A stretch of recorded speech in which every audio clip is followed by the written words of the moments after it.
The raiding in WoW has routinely been one of World of Warcraft's strongest points, and Blizzard has routinely experimented with unique boss mechanics. This list will go over 10 of the most interesting raid mechanics from throughout WoW's history. And at number 10, we have Chimeran from Blackwing Descent. Chimeran had a special ability called Massacre, which would do the maximum amount of damage to all players, and he would use this ability pretty regularly. But there's a little robot you can activate, which would give everyone Finkel's mixture buff, which made it so that if you were above 10% health, you could not be reduced below 1 health. With those two things in conjunction, the fight was basically everyone constantly around 10% health, with a boss that also did other normal raid mechanics. And what made this fight interesting was that it was a completely unique fight to heal, as you needed to heal everyone as fast as possible after the massacre went out, because everyone would be at 1 health and die to literally any damage. But also, you didn't want to heal them for more than 10% of their health, and you had to immediately heal the tanks who were taking normal tank damage, and also had their health reduced to 1 during massacres. For 10-man raid teams, this fight involved constant healing, but in a completely unique way to the constant healing of normal raid fights, because once everyone was above 10% health, you were basically done with healing. Of course, that never really happens, as there was other mechanics in the fight that did damage. You'd just be constantly healing people above 10% health, and I really love this fight myself as a healer, which is why I had to include it on this list, if only at number 10. And at number 9, we have Grand Magistrix Elisande from the Nighthold. Now, what's unique about Elisande is her time stop mechanic. When she reaches 10% health, she uses time stop to stop time, go into the Nightwell, heal up to full health, and then start the fight again. And she'll add more abilities or change pre-established mechanics to the fight every time. Basically, it's just a normal phase change, where when fighting your everyday average boss, they might have a new mechanic once they go below 70% health, or do something when they're below 30% health. It's just for Elisande, those mechanics happened every time you beat her. We basically have to kill her 3 times before you kill her for good. Now, you might be thinking, this is just a flavorful way of having phase changes when fighting against a time mage. And that's true, but because of this mechanic, classes with execute abilities get to use them more often during the fight than against the normal boss who would transition at, say, 70% health, for example. And that's it, really. Classes with executes get to use them more often on her, but it is a neat little mechanic nonetheless. I think people would have liked it more if all of the phases weren't so similar to each other, and if instead, each of her phases were wholly unique. And that's why she's only at number 9. And at number 8, we have Valithria Dreamwalker from ICC. Now, this was the first boss which was defeated by healing it to max health. So, normally with bosses, you have a big old bomb in the middle of the room that all the DPS players need to kill, while the tanks and healers keep them alive. But Valithria kinda changed that. It was the healers who had to do all the heavy lifting, and the DPS players had to protect the healers from the adds that were constantly spawning from the doors in the room. The adds would come in and attack the boss or lower the healing it could take, so it was up to the DPS to keep them away from the boss and to stop them from channeling on it, while the healers had to keep the DPS and tanks alive while they were dealing with the adds, as well as pumping heals into Valithria to heal her up. This was the first time in WoW in which the win condition was to heal something to full health, a mechanic that was somewhat successful, and was then used again a few more times in other raids and dungeon fights. And at number 7, we have Hagara the Stormbinder from the Dragon Soul. Hagara has a wholly unique mechanic with her Lightning Storm phase, where periodically throughout the fight, she'll alternate between an ice and lightning phase, and she'll become immune until you pass the trials associated to those two phases. For the lightning phase, you have to get lightning onto each of the lightning rods in the room, and the only way to get the lightning onto those rods is by using your body as a conductor. So you literally had to form human chains in order to conduct electricity for all of the rods in the room, which required a lot of raid coordination. If you were a pet class, your pet could count as a body, and if you were skilled enough, you could solo a few of the conductors yourself, as I used to do when I mained a hunter during this time. The ice phase wasn't as unique. Basically, you just had to destroy 4 pillars while running around the room. I don't think WoW has had a mechanic like the Lightning Storm phase since Dragon Soul, making it a one-of-a-kind mechanic. And at number 6, we have Heigen the Unclean from Naxxramas. This fight had a unique mechanic where you had to periodically move around the room in order to avoid getting hit by the room-wide AoE, as small sections of the room would always be open to stand in, but you had to know the certain pattern in order to know which of those sections would be okay to stand in. I'll have a little diagram that I drew on screen to help indicate how to do the Heigen safety dance, as it was referred to at the time. Basically, you'd stand in Zone 1 with the raid, and then wait for Zones 2 through 4 to explode. After they exploded, you could simply move into Zone number 2, and then wait for Zones 1, 3, and 4 to explode, and then move into Zone 3. Wait again, and then move into Zone 4, and then after Zone 4 was free, you would move back to Zone 3, and then just repeat. You would just keep moving one zone over as the rest of the room exploded, and it would just repeat like this for the entire fight. Which sounds pretty easy, right? Well, in theory, it is easy. In practice, it takes a little getting used to, as you have to constantly move over to the next zone, which isn't as clearly indicated in the fight itself as I have it drawn on my little diagram.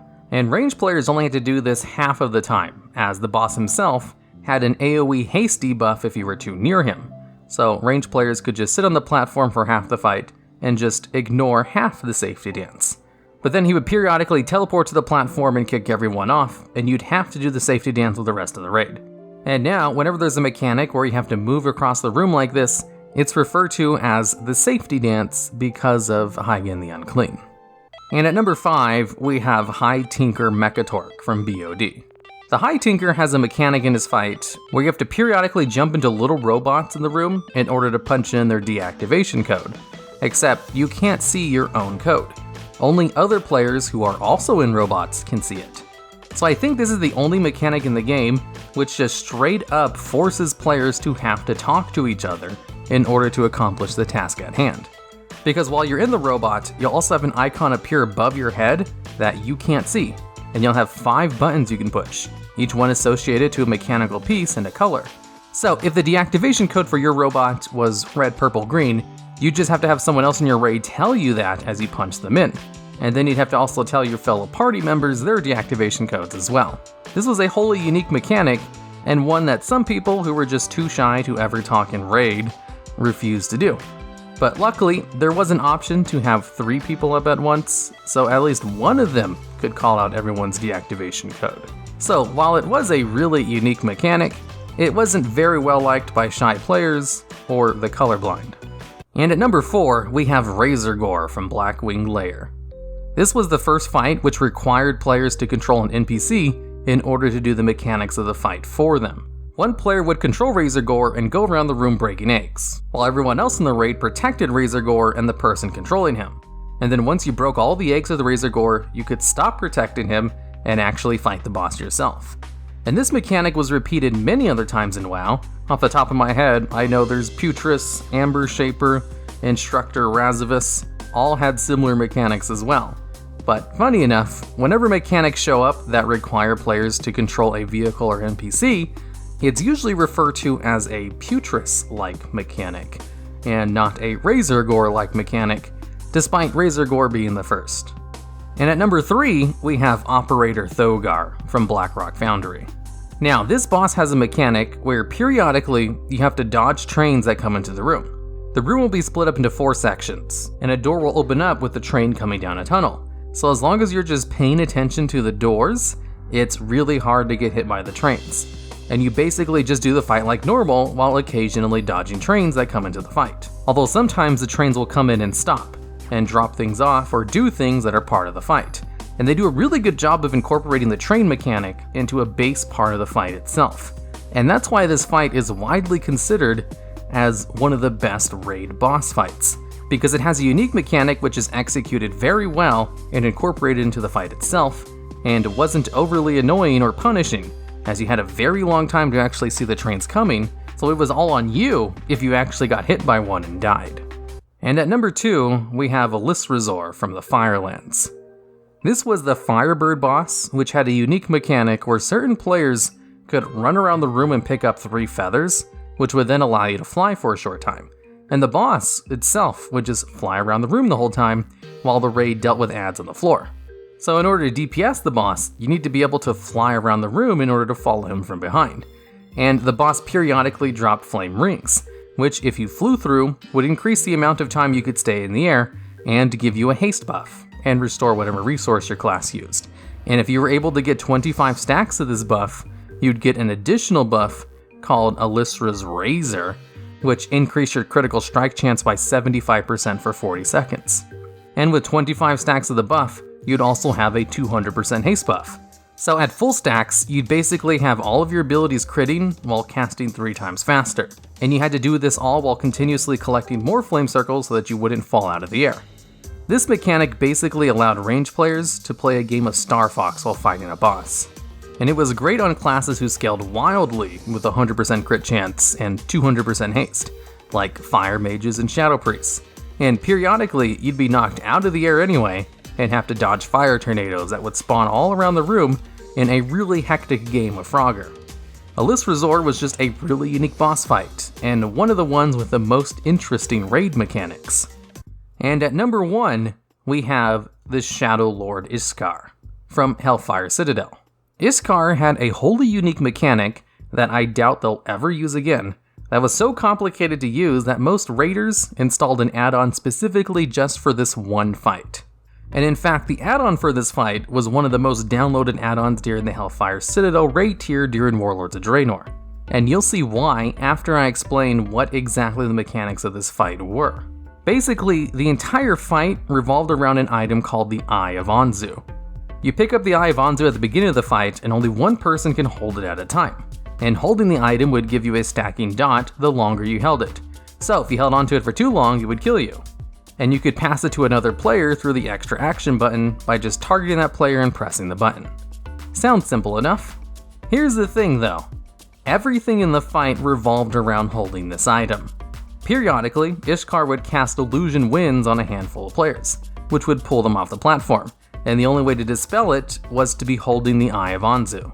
So if it targeted 6 random people, for example, whoever was holding the eye would have to throw it to one of those 6, and then that person would have to throw it to another one of the remaining 5 people afflicted, and they would just have to keep passing it along until eventually everyone got the debuff taken off before they got dragged off the platform and died to fall damage.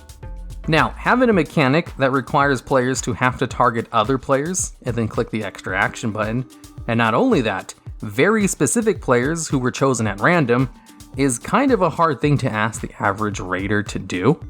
The only people looking at health bars regularly or accustomed to targeting other players are healers.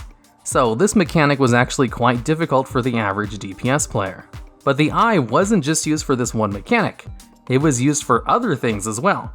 There were ads that would periodically spawn in the fight who would cast a really nasty Fell Chain Lightning, and you could only interrupt it if you were holding the Eye of Anzu. So you had to pass it around to the tanks and DPS players so that they could all use their interrupts on the ad. Another one of the ads would cast a Fell Bomb on players, which was a debuff that only lasted for 5 seconds, and if it expired, it would explode and basically kill the entire raid. So the only way to stop it was to give the Eye of Anzu to a healer so that they could dispel it within that 5-second window. And there was another ad which had a mechanic where they would do a crap ton of damage to the tank and basically instantly kill them, unless they were holding the Eye of Anzu. Pretty much everything in this fight revolved around holding the Eye of Anzu, and only one person could hold it at a time. And that's where the add-on came in.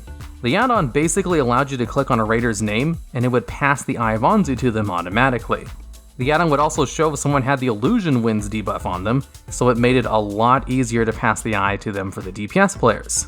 Now, this was a wholly unique mechanic, and there was a lot of mixed opinions about everything in the fight revolving around passing along an item. It was either you loved it or hated it, and there was very few in between. But I think personally, this mechanic is probably the most unique raid mechanic they've ever added. So I just had to include it at the top of this list, even if the popular opinion on this mechanic is very heavily divided. Alright, and that's the end of the list. If you know of any other raid mechanics I may have missed, or have ideas for future videos just like this one, I'd love to hear about them down in the comments.